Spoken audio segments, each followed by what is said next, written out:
And I can tell you right off the bat that there's going to be I guess we'll find out. We're going to have to tiptoe around this entire article. So yeah, go ahead. Well, I'm going to put my my softest shoes possible there we on. Go. But this was chieflearningofficer.com. And I don't know why I think this I saw it on Twitter or something like that, because it's not a fresh article. This is from last July. But one of the things that I wanted to bring up in here, like I say, chieflearningofficer.com is where you can get this. I'm going to include all these notes, Mosby.ca/021. Man, I'll tell you, you take a week off and you can't even remember the damn website. I was going to say, it was like Mosby Learning. No, it is Mosby.ca. I know. Yeah, Mosby.ca/021 is where you're going to find this. Yeah, this is our 21st episode. I don't know what anniversary that is. It's probably like copper or something. Yeah. But So the article, do your inclusivity initiatives measure up? And it really talks a lot about employee resource groups. Now, the article, do your inclusivity initiatives measure up? And it really talks a lot about employee resource groups. Now, I think there's a couple challenges with employee resource groups. And I think if I were to try to tiptoe appropriately around this, that one of them is, how do you define the groups? And they do talk about that in this article, because here's one of the things. One of the headers here, the subheaders, is one size doesn't fit all women. So the idea is that if you have an employee resource group that maybe caters to women, or that's the employee group that it's a resource for, that, well, not all women are the same woman or have the same experiences. This. Right. The problem, you hear the phrase community used a lot, the blank, you could just say the blank community. And the problem is, just because it's blank doesn't mean it's a community. Like, so here in Canada, we have the First Nations people, that Native Americans, you might call them. Yes. You will not be calling them Indians, I don't believe. Well, actually, that's not true, because some of them, I think, still want to. That's one of the things. Yeah, but you can't say that. You're not supposed to anymore, at least in general. Well, no, I think that's the point. Well, Eskimo, I've heard Eskimo specifically. There's some groups of Eskimo, even though Eskimo by some standards is taboo, by others it's not. But that's exactly the point. Just because everybody is in there's one particular box that you can check on that form that includes all of them, that doesn't mean a damn thing as far as the groups go. So when you have a dedicated company resource that's part of your L&D initiative, as far as the groups go. So when you have a dedicated company resource that's part of your L&D initiative that says this is a group for these sort of people. Well, the problem is, those sort of people aren't the same person.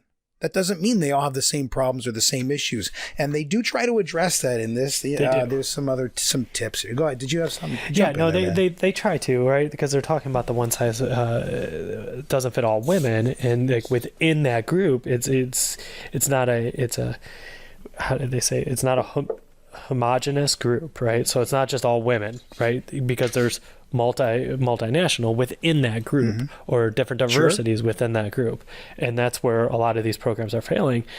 I actually heard the other day somebody brought it up, a member on my team, and he was basically talking about, it's not just about having the groups, it's about embracing all diversity, not just saying, hey, we have a women's group, or it should be embracing all different types of diversity. And I think this article starts to get to that a little bit, because when you create a group as a whole, and that by its very nature segments it out. Well, that's it. You don't make an inclusive environment by making a list. Right. As soon as you start making a list, you exclude people no matter what. And I think the intention is I don't know. It's probably coming from a good place that, well, we want to give these people a hand up. But okay, well, now the problem is you have to decide which people, and they're in this article, they're specifically calling out the fact that, well, not all people that happen to be in that group need the same help or the same type of help. And when you actually get down to it, it comes down to individuals, because you can't formalize You can't formalize groups. That's the problem. You can't formalize groups. You can't. These people are who they are. So to say, well, we have an employee. The only one that I can think of that I've heard of that actually I can get behind that makes total sense to me is veterans. And now I wish Gibbs was on for this part because I know she's got a soft spot in her heart for vets. Well, anybody that serves, they don't have to be a veteran; they can be active. But because you can probably guess, not all the time, but you can probably guess there's going to be a lot of similar needs or considerations, or well, we know they gave up something to support a country, whatever country they happen to serve, But otherwise, as soon as you start defining things, the definitions fall apart once you think about them for 2 seconds. So this is a real challenge that I think that doesn't want to be acknowledged by those people that embrace employee resource groups. So I've had this idea for a while, and I really do want to do more research because there is an L&D for a while. And I really do want to do more research because in L&D, there is a significant push around diversity and inclusivity. And I've tried to read some articles. I've got some books here. I haven't read them yet. I mean, I got a lot of books I haven't read. I'm very optimistic when it comes to my reading list. Just keep ordering them. Yeah, Amazon, keep them in business. Yeah. I got a lot of books that are in great condition. But so I have this idea where if you were to take, because you hear about these our D&I initiatives, yep. And a lot of them are, sharing your experiences, their support groups, they're getting together, they're all that sort of stuff, right? So I have this idea that what if you were to just do that, but you didn't put the labels on it. You said, hey, if you want to come and hey, employees, if you want to come and share an experience in your life, come on. A massive initiative that says, "Oh, we're looking for intersectional people. We're looking for people that are both LGBT and Latino, or we're looking for this. We're looking for that." What if we just said, "Hey, employees, what do you guys need? What are the challenges that you have, employees? Because when you say employees, that actually is inclusive to everybody." Right. And I think that the article touches on that just on a surface level. It talks about fostering fluidity between groups and saying, rather than operating within these rigid parameters, let people have multiple points of entry, right? So they can come in and then you can actually have that cross-cultural learning and really have open discussions about backgrounds and biases and actually have the resources available, right? Instead of just saying, hey, we have one event one time. Hey, we have one event one time a year. That's great. It's kind of like a corporate learning week. Hey, we do that for 1 week. Great. We're changing a culture. It's just not going to happen. It needs to be ongoing, continuous discussions.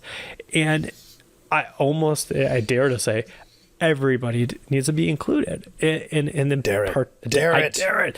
But I do. I think that everybody should be part of it, and it falls on everybody within that organization.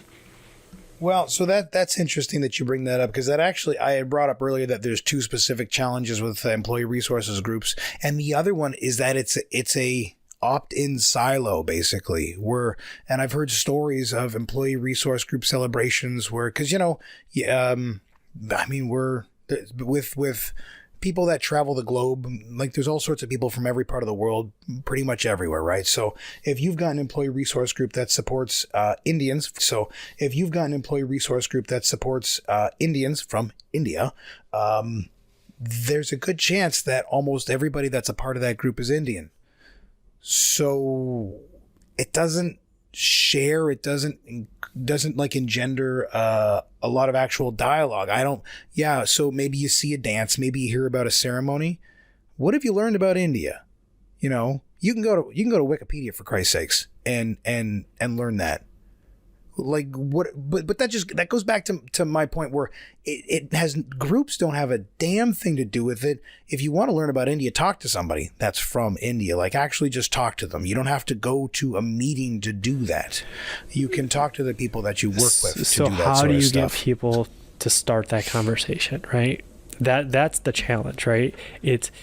it's not so much about the group. It's the other Hey, people. watch this. Watch this. Oh, you're from India? Far out. Where are you from? How do I get you to do that though? Because that's the part that's not happening. I do that. You do that. So that's right? not a problem because I'm not a child, and you can do those things. It's incredible. I know, but it's creating the awareness that that's okay to ask about that, or why would it not be okay to ask about that? People don't. So this is the problem. This is the problem.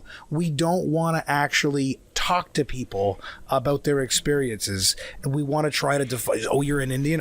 Okay. So what does that mean? It's like, no, just who are they as an individual, and then you'll learn about them as a human being and their experiences from where they've been.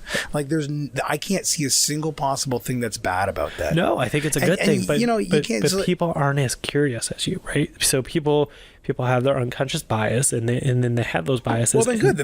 Then who cares? If they're not curious and they don't care, then why do we want them to ask the question? Then they don't have to. But if they then they don't, can live in their little world. Yeah, but then then that kind of perpetuates the problem, right? Because those people would end up being what's the problem? Those people, but then they're not going to be paying others fairly. They're promoting. Well, hang on a damn second. Well, how does me not? Okay, let's pretend for a second that I wasn't as a genuine human being that's curious about others, and I don't care about others, and I'm like, I don't care. What does that have to do with how I pay people?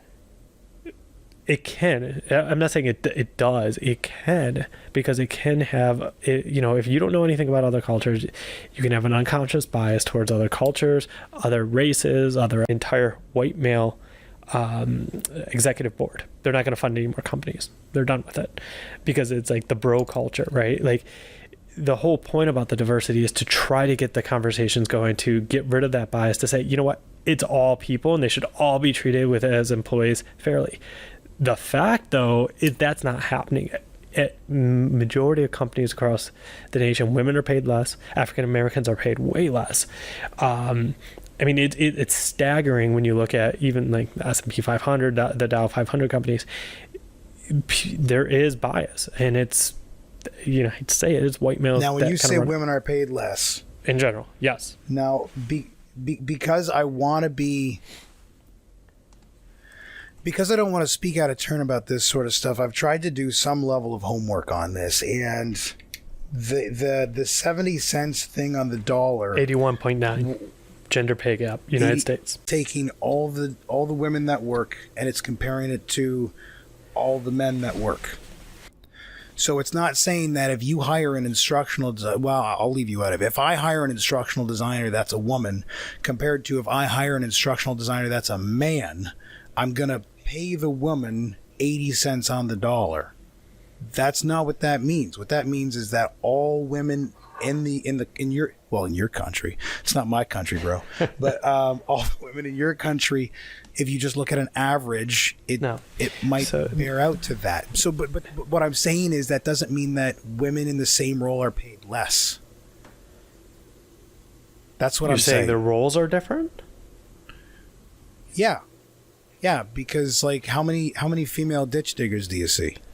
So how many female bricklayers do you see? How many female plumbers do you see? And there's more than there used to be. And they break it down into those are predominantly male field. But that's further on average, even in nearly every single occupation. So even when you break it down and you say, okay, yes, that's the sum. I get what you're saying, right? There's going to be less of, predominantly male. Like, there's probably not. Maybe I'm wrong. Probably not here in Texas. A lot of women oil riggers, right? Like roughnecks. I'm guessing, or I've watched Deadliest Catch. They're not fishing, right? There's big money in that. I think that's fair. It's fair to say, right? Probably not going to get a lot of people taking issue with that. But when you look at the earnings ratio on, we'll find out what Portland says about it later. Every single occupation, that it's less. I mean, it is done. There's no way to go against that. Well, so hang on. So just so I'm clear there. So what you're saying is, and ladies and gentlemen, this is as authentic as it get. We did not plan this. What you're saying is that if you do have a female roughneck, she will be paid less than a male counterpart. Absolutely. That's what you're saying? Yes. What are you basing that on? I'm basing it on is that if you do have a female roughneck, she will be paid less than a male counterpart. Absolutely. That's what you're saying? Yes. What are you basing that on? I'm basing it on Institute for Women's Policy Research and their entire study, which will also be in the show notes. Yeah, I'm not asking you to quote it right now, but would you be able to send me that? Yeah, I can send you the whole article that goes through all of their statistics on it. Because, well, I suppose everything that I have heard has a lot more to do with the self-selection into certain roles.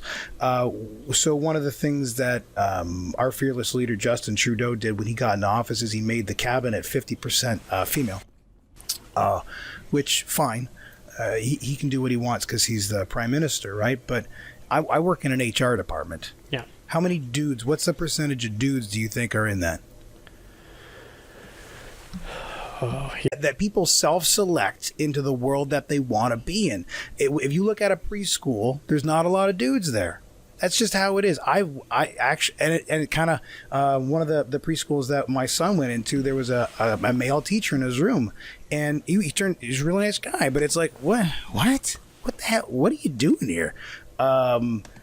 Because you don't see it a lot. And oftentimes we see those sort of roles that women can self-select into because they might want to. And there's nothing wrong with wanting to work at a preschool, for God's sakes. It's perfectly honorable work, but it's not a high-paying job, right? But if you're an engineer, something that's maybe more STEM, where now they're really trying to promote women into that, but it's been traditionally, for good, bad, or otherwise, it seems to be one of those things that is a male select into sort of thing that's highly specialized and highly technical that pays more. And that, I think, has one of the more significant factors when it comes to, I'm not saying there's not unconscious bias. I'm not saying that people, if someone comes in and if they try to negotiate for a role, if they only want X, but somebody else is going to bitch louder and they're going to get X plus 10, that could certainly happen. But that doesn't mean that women, I think, are valued less. I don't know. Once again, I can't wait to be canceled. There's going to be a lot of apologies after this episode. There we go. Maybe. We'll see. Yeah, but no, I would like that article because oftentimes, maybe we'll just trade resources on that. Okay, so yeah, that's enough to get fired. Let's move on to the next article, I'm sorry, was there anything else you wanted to jump in on there? I don't. I think at the premise at the very end of the day, to just kind of sum up what we're going at. I think we're saying the same thing, that the good news is, we are. I think we are. I think maybe not on the pay side. I think we are on how to tackle it, and the tackling it is to have more conversations and to understand more people and to be more inclusive in general, but not create groups to be more inclusive, and that it needs to be every employee. Okay, so the problem is how you define inclusivity. And if you define inclusivity as everybody, then sure. Like, I'll talk to whomever happens to be next to me waiting for the elevator, or whoever comes. If I'm the guy that's brewing coffee and somebody comes in, that's who I'm going to be talking to for the next 45 seconds. It's not like, ooh, I'm not a fan of people like that. I'm not going to. No, it's whoever's there I'm going to talk to. So I don't necessarily believe that that's the right way to fly. But that's the beautiful part. You guys believe whatever the hell you want. Yeah. Okay. There we go. Even you, Adam, you believe whatever the hell you want. I do. And it's the only way. You. All right.